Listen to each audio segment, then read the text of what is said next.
it's Anya here at our gabled home where I like to blog about a simple, beautiful, healthy, and sustainable living.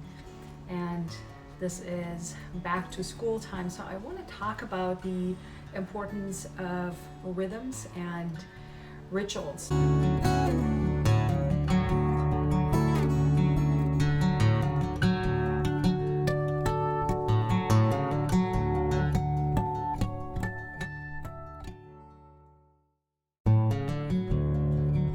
So when we think about it, there's a lot of rhythms in nature. There's daily rhythms between night and day, and then there's seasonal rhythms, and then rituals also have another role that they play in the family.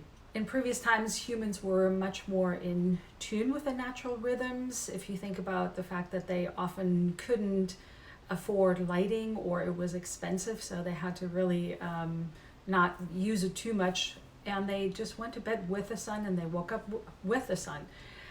So that was a natural rhythm and a daily rhythm and a seasonal rhythm that was kind of a given. And then the seasonal rhythm, because heating was often not very easy and expensive, and obviously they didn't have AC in the summer, they were much more in tune with seasonal rhythms. And because we have been living with these natural rhythms, it is actually thought to be beneficial for humans to have rhythms, and then we can add the rituals on top of it. And I want to talk about why that's important, especially if you have children, and also how rhythms can benefit you as an adult. Now, you may know that my kids are already adolescents, but when they were younger, we did have a lot of rhythms and rituals, and they kind of intertwined a little bit. So we had a weekly rhythm, for example, for breakfast, because we eat bread for breakfast. We had bread from Monday through Thursday, and then on Friday we always had cereal. So Friday was when they were really small, called cereal day.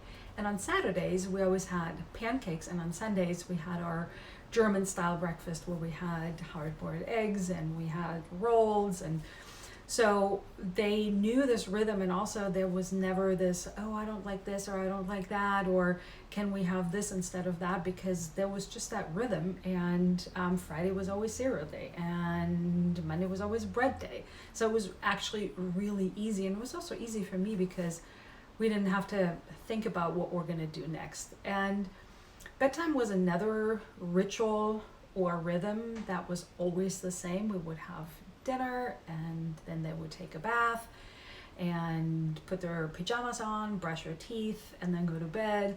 And I would often read to them at night with a candle that I lit to make that a very special time. And then I would read to them their bedtime stories, and by the time I was done with the bedtime story, they were just tired and fell asleep. And even they don't remember at all ever fighting, I don't want to go to bed, or can I stay up a little bit longer, because it was just that rhythm. And by the time I was done with that rhythm, with our bedtime ritual, they were just naturally tired. And that's the thing about rhythms, that they actually get into the body and you don't really have to think about it.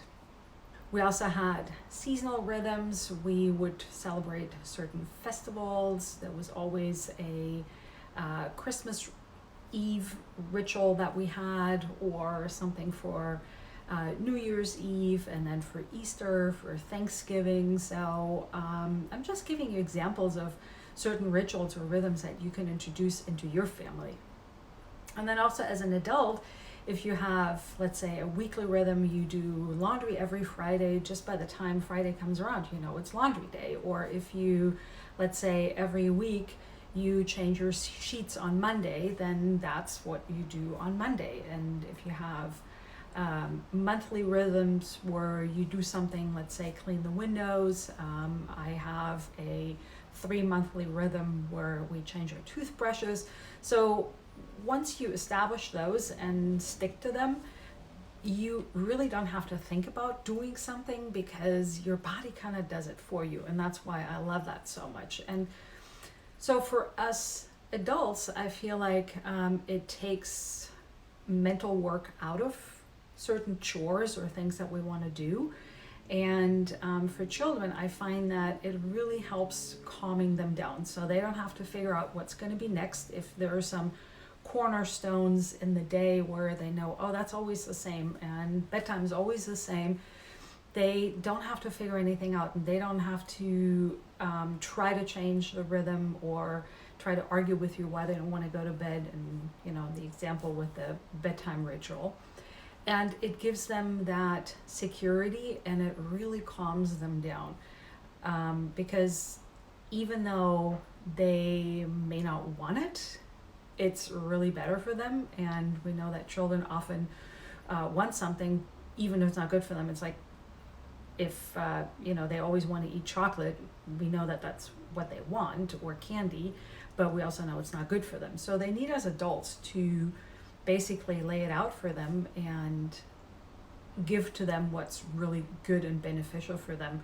And if you haven't already done so, you may want to play with bringing in some daily rhythms and some weekly rhythms, and just seeing how it kind of quiets your kids down, and they just follow along because they just automatically know what's next. So I hope I was able to give you some ideas. Obviously the summer is often no rhythms, no rituals, no schedules. And while that also can be really fun, I know that a lot of parents are always looking forward to back to school, because then we're back to our getting up early, taking the kids to school if they go to school, and there's more of a schedule and more of a rhythm. And you may want to play with finding daily rhythms and rituals for your family. I would love to hear from you in the comments below. If you have any questions, also if you're new to this channel, you can hit the subscribe button. I upload new content every week. You can also go to my blog at ourgabledhome.com, where I have more tips and recipes, and I look forward to seeing you here next time. Thank you so much for watching.